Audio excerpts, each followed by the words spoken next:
Good afternoon. How are you? I am well. How are you, Mr. Good. It's what? I said, how are you, Mr. David? It's good. It's good. I'm good. Just, running around like a chicken. Kind of a electronic day to day. The scanner slash printer is broke. The mouse wasn't working. But other than that, everything's doing great. So, It was I, what? I, I thought it was a real mouse. Oh no, the mouse for the computer.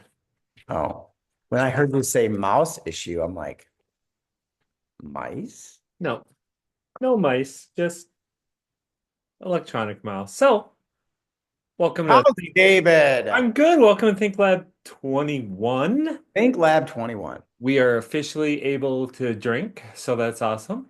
Um, Ha! so which neither one of us even really does, but that's what we got. No, I don't drink a lick. So what's new with you in the real estate world? Busy, busy, busy. Spring is definitely here. I have been working with a set of buyers through a referral that we've looked at a lot of properties. Primarily, they were just kind of whittling down what they wanted, where they wanted, how much they wanted to spend. And we locked in on one over the weekend. So we are set and they're so happy and they're so excited. And it was a process. You just have to hang in there with your people because it's a process, especially when they're buying for the first time. Yeah, we I had a buyer sign this weekend. We looked at a house in Buffalo and we wrote and we find out tomorrow and it's been busy. We had a couple closings, had kind of a chaotic Friday, but we got it done, so that was good. Yeah. Nothing on our end, just sitting waiting for the other side of the transaction to figure it out, but we got it done. So, Yeah, yeah. Well, good. Congratulations. And we had Mother's Day yesterday. Oh, excuse me. So geez, holy we did a lot yarn. I know, we did a lot of yard work, but then Really? All I saw was a picture of you on a boat. That's yard work? that was actually me on a boat in Florida in February.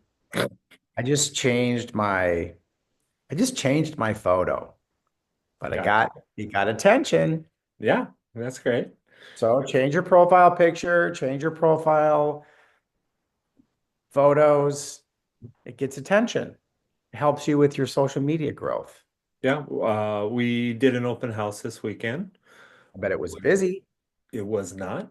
We Really? had two people right in the beginning, really cute couple.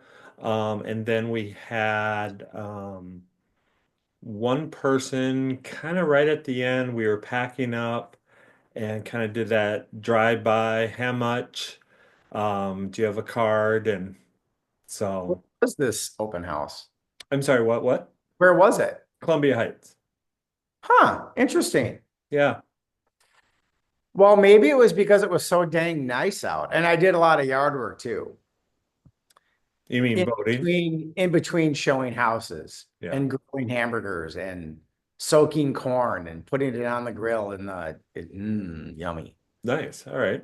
Yeah. All right. Kowalski had corn and Woodbury and it was really good. I don't know where they got it, but it's really good. Plug. Okay, I'm on my way.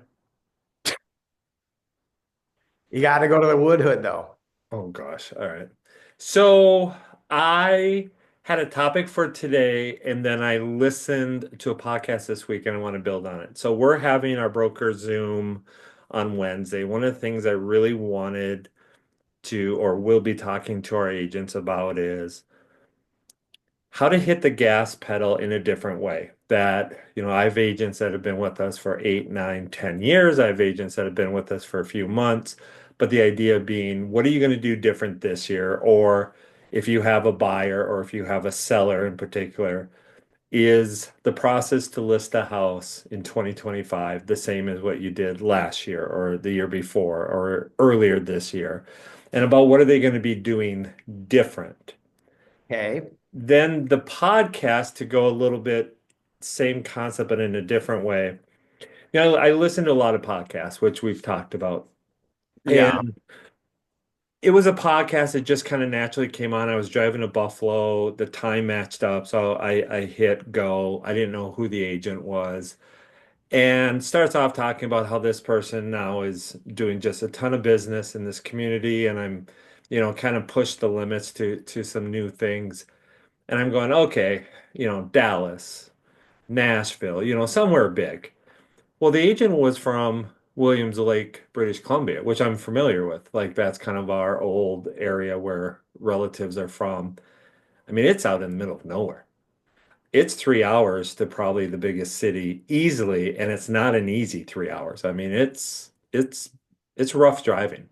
It's northern British Columbia, and this guy was on, and he's been doing business for about 5 years.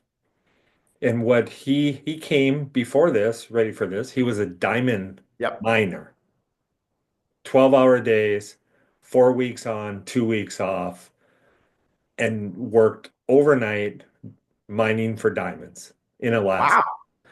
So Interesting. he brought in the idea that, well, I'm used to working 12-hour days. What if I devoted 12 hours a day to real estate?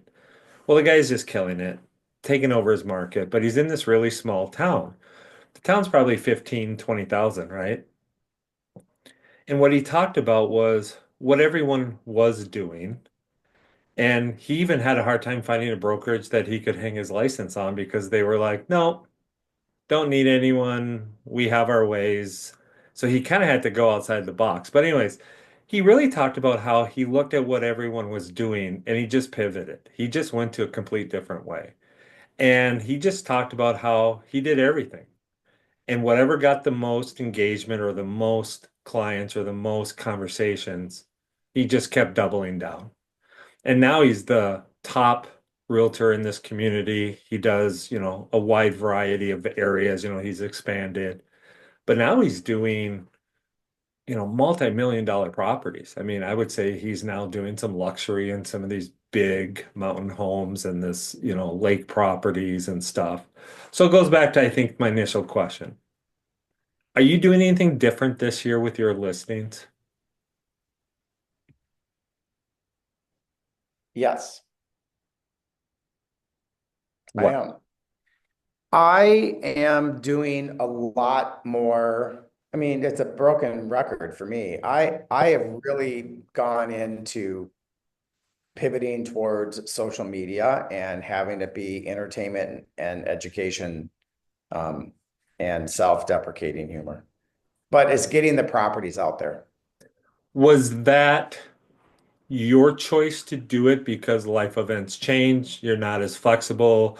And I don't know. I'm not trying to put answers into you, but like sometimes doing social media is easier to do because you can do it from your house. You can do it from not in front of a client. You can kind of drive over when it works for you. Was some of it more out of a conscious effort that this is where I want to go to. This is the direction I want to run, or was it more happenstance and this works, so I want to double down? It was not happenstance. It was a conscious choice. And it was a hard realization that, I'm of the older set now, being, 61. And I have been watching the younger realtors, 20 years my junior. I mean, they're still 40. It's crazy when you think like that.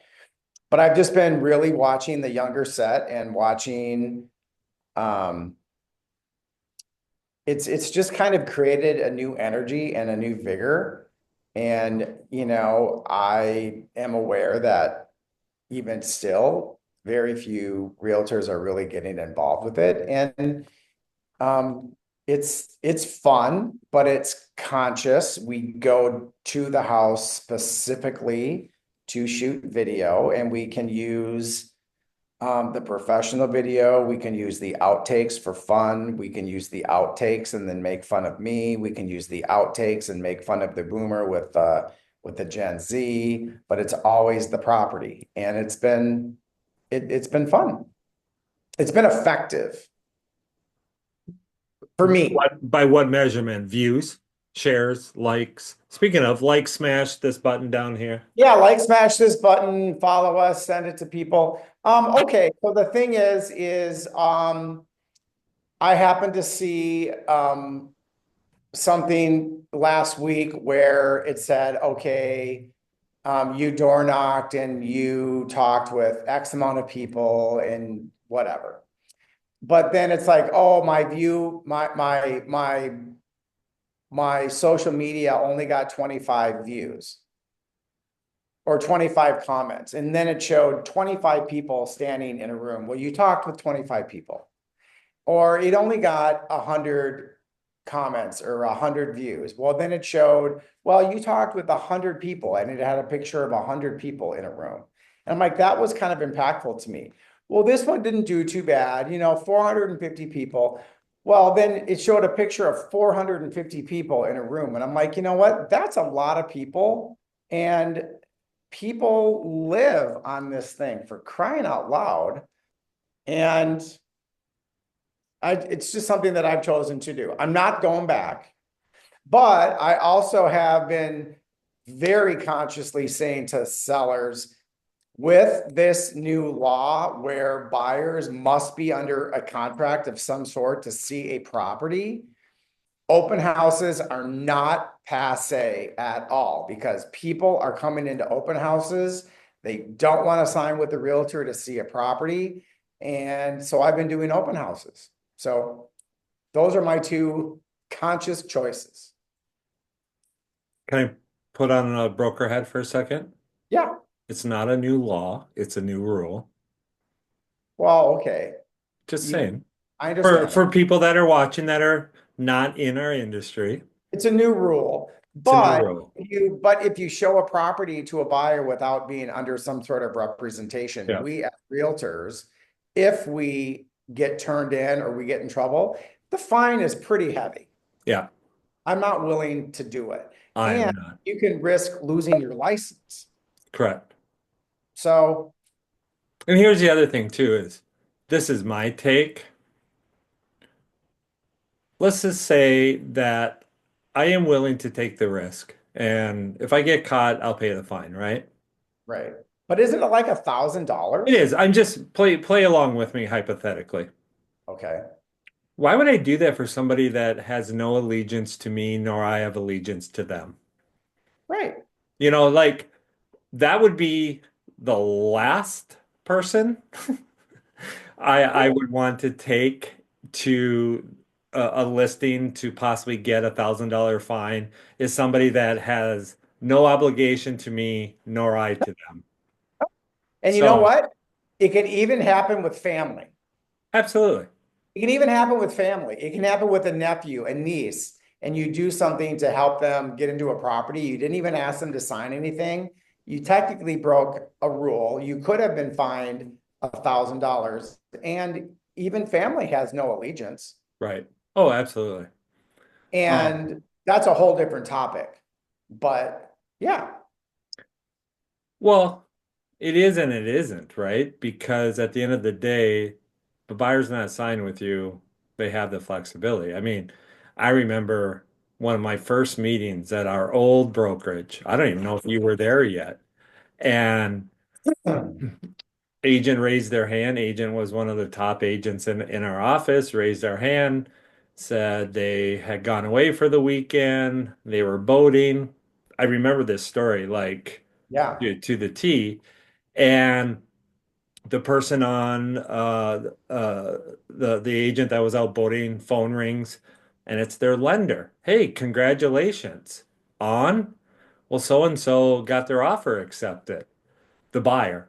yeah, And our agent from our office was like, I have no idea what you're talking about. Well, their best friend, college roommate, in each other's weddings, yep, went to an open house, loved the house, was yep, not signed, felt like they were going to lose the property, didn't want to bother their friend because they knew they were out boating and went with the other agent. yep. And the agent in our office said to the broker, what can you do for me? He said, nothing. You should have known better. Exactly.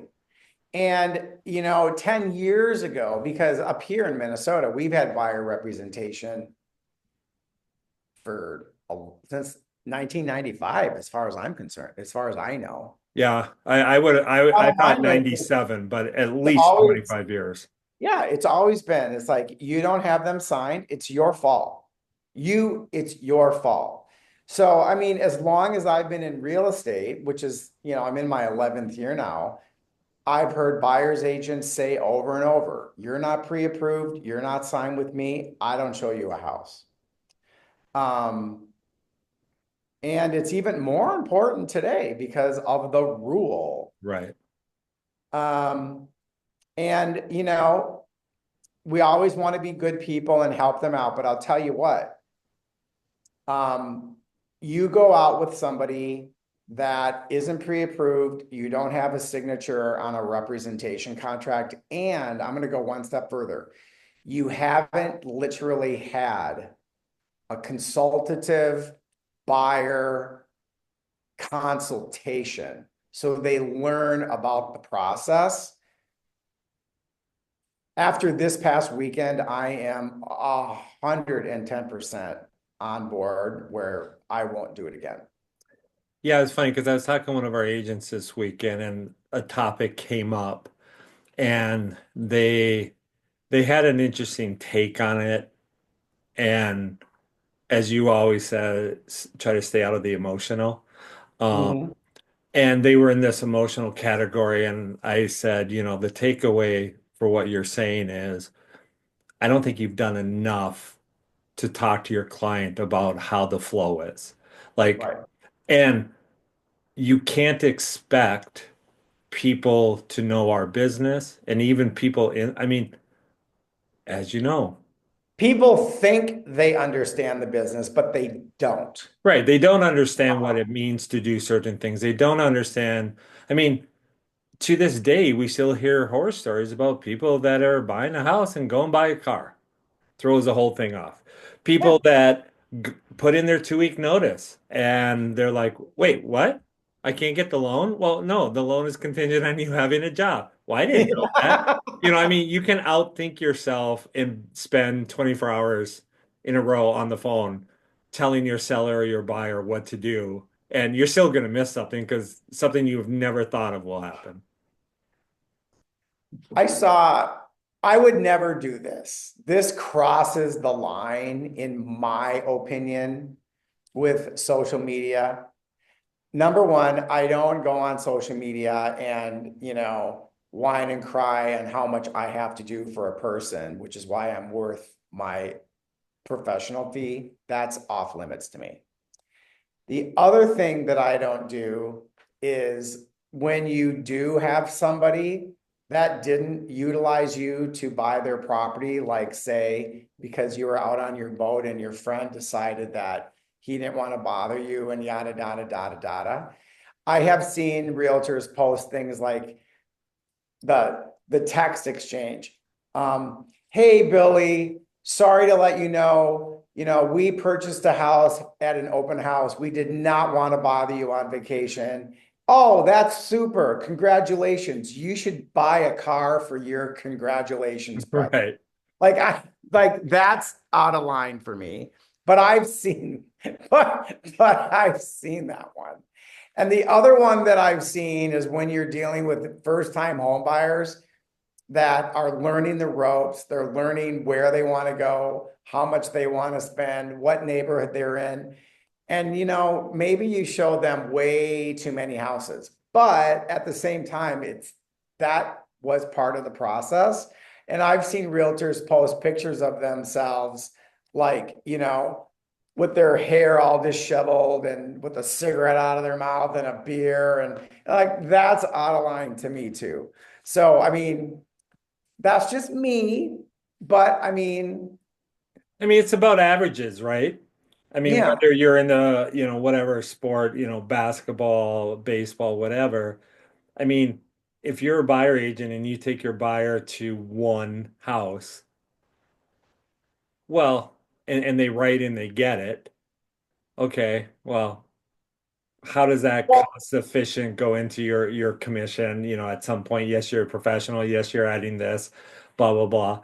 But right. also too is you also can't say, why show this person 25 houses? I mean, that'd be like saying, hey, you know, Aaron Judge went 4 for 4 yesterday. He's the greatest player in the history of the world. And the next day he goes 0 for 4, and you go, he's the worst player in the world. You know, it's like at the end of the But day, what if you showed but what if you showed a couple 75 houses? right? I know, but my point being is, But it's like, who cares? 75, 80, or 5. It doesn't matter because that's our job. But I've walked into houses with buyers before and they're like, I really like this. This is exactly what I want. This is perfect. I want this house. And I'm like, that happens sometimes. And if that's what you want, you don't have to sit and look at 10 more. You might you lose it. don't you don't do paid leads, right? You don't do Zillow or I've Realtor. never done that. No. It's funny that you said that analogy before because I think that when I'm working with Zillow and homes and whatnot, I think that I show less houses. I think that on average, I show that buyer fewer houses physically. I Mhm. have a little different work to do because you usually spend a lot more time preparing them to whether it's, you know, they may not have the lender in place, right? So you Right. get bogged down with certain things there. But I feel like if somebody calls up and says, "Hey, I'm interested in buying a house. I want to buy a house in Stillwater." I feel like that's probably going to be 6 to 11 houses right off the bat. And I bet you Zillow, I mean, I haven't tracked this, but something I was thinking about. I think Zillow is probably 5 and under because they've been clicking for the longest time, right? Right. Right. They know what they I shouldn't say they know what they can afford, but they have an idea. And then it usually fizzles out instantly because you know, they have no credit, they have no chance to get a loan. And Right. so then you never see them again for 6 months while they, you know, reestablish. So it's funny because you pay more obviously for those, but um I feel like there's less steps with some of them. But I'll tell you what, I'll tell you the way I'm looking at this. Okay, yes, I showed this couple a lot of houses, but they weren't sure where they wanted to live, how much they wanted to spend. We were looking in different parts, St. Paul, Minneapolis, urban, suburban. We were looking at different price brackets to get a feel for things. And I'll tell you what, I got a lot of benefit out of that because I learned a ton about neighborhoods, market statistics, um, St. Paul, Minneapolis, Edina, St. Louis Park. I mean, it was educational for me too. So time spent boots to the ground is never time wasted. No, absolutely not. Never. What I had a question at the open house from the couple that came in. They had moved to Minnesota Mhm. recently, they said, and the question they asked was, what neighborhoods do I like? That's a twisty, toasty, juicy, complicated question. It is, right? Yeah, but I believe you can answer that question. I do not think you can touch that with a not in not Neighborhood how it do was I like? asked. Huh? What name you they didn't ask you what neighborhoods have low crime. They didn't ask you what neighborhoods have the best schools. What neighborhoods do you like? You know But what? how can you answer that question without steering? They asked you a question. It's like, what So restaurants do you like? that's What different. what Hey, what neighborhoods do you like? Hey, I really like the Nokomis neighborhood. They're really cute tutors. You can run around the lake. It's under this, it's a cute little I think neighborhood. they could have asked the question that I would have been comfortable with is, where do you live? Well, I could say to people, hey, I really like Woodbury. I've lived there for 26 years, but you know what? There's a lot of great neighborhoods in the Twin Cities. You want to be on the St. Paul side or the Minneapolis side? Do you want to be in suburban? You want to be in urban? Do you want to be in around a lot of shopping, or do you want to be more rural? Like, what is important to you? But I think if they ask you that question, what neighborhoods do you like? I'm sitting in the North Loop right now. I love the North Loop. I can point to 3 or 4 different restaurants outside this door. It's great. I didn't steer anybody. Here's why I don't think you can answer that question because the rule, from my understanding, is okay, number one is we don't represent them, right? And you can't do anything that can impact a decision to buy a property. I think by you, so I was in Columbia Heights. What if I say Columbia Heights is the best neighborhood? They buy the house, something bad goes wrong. I could be on the hook. What if I I mean, give them 5 neighborhoods and I don't mention Columbia Heights? Have I just sunk my seller? Again, remember this scenario. I was representing a seller, right? And I do like where that house is. I do like where a lot of cool, little places are. But I can't work at the detriment of my seller. well, no, of course you can't. I can't work at the possible decision to write or not write. And I will follow up. After the fact, they did mention that they are working with an agent. So I'm glad Yeah, you didn't answer it. it's like I also need to remember that I'm a human and you can have conversations, but at the same time, you have to explain, that as a realtor, I can't steer you to or from places. I happen to like these areas. They're fun to go to. Here's what I here's so I was there with an agent from our brokerage who's newer, and I fielded the question. I kind of had your face and kind of mannerisms when they asked, in the beginning. And I said, that really is a tough question for us within our profession to answer. Like it's one of those. And I said, I really think you need to figure out what's important to you. Is it parks? Is it schools? Is it convenience to 694, 494, university, whatever?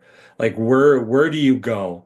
Is it important to weekend events? Is it important to be Target Center because you're a Timberwolf fan? Is it important because you need to get the launching pad to get to the North Shore? I that's how we kind of handled it. Um, but it's a great question, isn't it? It is a great question. And I feel for them because they're new to Minnesota, right? Yeah. And so you could direct them to your YouTube channel. It's like, I've got all kinds of YouTubes on all different cities. I highlight all these different places and different activities you can do. And hey, yesterday, See, I don't do that. I, well, I don't do that either, but I should. But I just should have done myself. Never should all over yourself.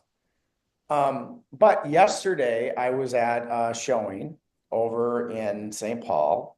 It happened to be in the Como neighborhood. Do you know where the Como neighborhood is? I do. Okay. And so the realtor that had the property listed had their marketing collateral in the property. And they had a nondescript, it wasn't branded, but it was a publication specifically talking about St. Paul. And they had their business card attached to it. And I thought to myself, that's really a smart idea because One copy or multiple copies that people could take. they were actually in, I think she had an open house later on that afternoon because it was a bag Gotcha. and it was full of that collateral. Sure. No, But that's a great idea. it was sitting in the kitchen and it was Right. like right there. So I reached in and I saw, and I'm like, this is really, really smart. So I gave it to the buyer. I mean, after I tore off that person's card, of course. But my buyer was completely under contract with me as per the proper rule and etiquette and proper order of functions. So we had a new agent join us on Friday. Sweet. Yeah. Congratulations. Thank you. Comes with a couple of years of experience. I'm excited about that. I think I think it's going to be interesting to, it's always interesting in my role because how do you get somebody caught up to speed right away? How to get them Yep. back going, branding, platforms, everything. How do they convey over? We have a new agent that we have two newer agents that are new to the business. They both joined us in January. One is working out that idea of like how to do a referral. So spend a lot of time explaining on like how to get a referral in place. Um, and the other one today is working on doing a trade show, or this other one that I was with the open house. She's going to be doing a trade show in June. Never done a trade show. So trying to figure out like marketing ideas and swag and things to give away. So it's kind of a fun weekend for me in the last 72 hours because it's a little bit of everything. We have quite a few listings coming up. So it was kind of a fun weekend to kind of get the gears going. And, like I said, when somebody comes in with years of experience, that gas pedal is depressed different than somebody who is brand new to the business, right? And that's one of the They things come I from a love big about box this. broker. Yeah, Okay, sweet. yeah. I like rapid fire questions. How about we do rapid fire? Because it's 12:05.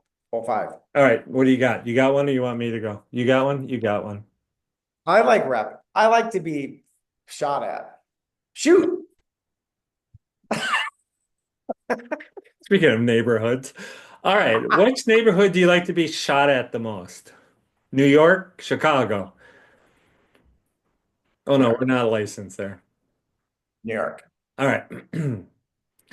If you could be on one social media platform only for the next 24 months for work, what would it be? LinkedIn. Wow, all right. Personal, 24 months. Instagram. How much do you feel this year is really odd because Memorial Day is early, Easter is so late?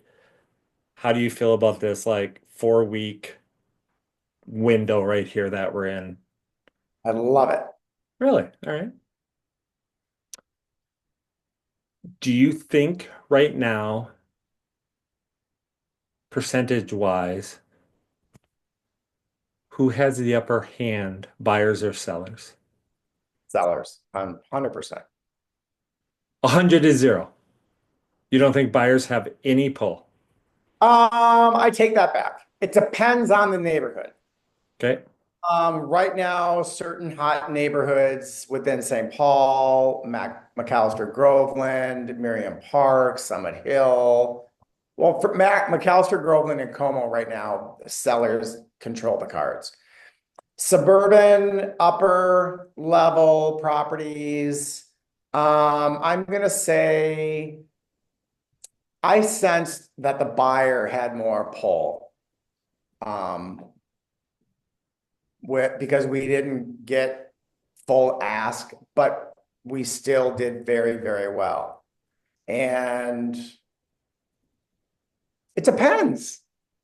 It's very pocketed. Different neighborhoods are different from each other. Okay. If you could spend 24 hours shadowing a Lakes Sotheby's, no, a Sotheby's, not just like Sotheby's, international rock star, what Mhm. city would you want to go and shadow that person? Nashville, Interesting. I'm because hearing there's a lot about Nashville right now. well, because there's a specific person that I'm thinking about, and that realtor with Sotheby's International Realty is in Nashville. What would prevent you from doing that? Nothing. Do you know this person? I have met this person a couple times. Okay. All right.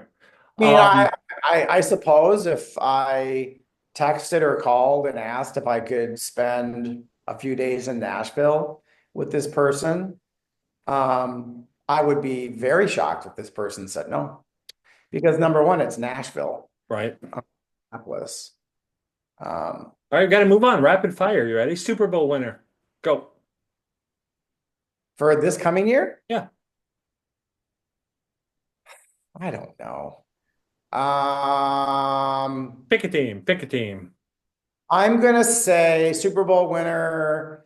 I'm gonna go New England. Wow. All right. Um, oh, how much does scale 1 through 10? How much does your vehicle dictate your business? Is it important that you roll up with a nice car if you have buyers or sellers? Scale 1 through 10. 10 being the most, one being doesn't matter. 7. 7. Only because I don't want to have too nice of a car. I don't have too nice of a car. I am so not a car person. I don't give a crap. I don't give a shit about cars in all reality. So, oops. Um, and I don't bring buyers in my car. They drive. All right. Last question. So one of Bear's Yeah. favorite questions. Bear. If you were going to be put to death in the morning, what would you ask for your last meal? My grandma's spaghetti and meatballs and Italian sausage. I love it. All right. Huh? That's all I got. That's it for Think Lab 21. What are we supposed to do? Smash Smash like, the like button, subscribe, subscribe. send us questions. All right. Peace out. Go sell something. Bye bye.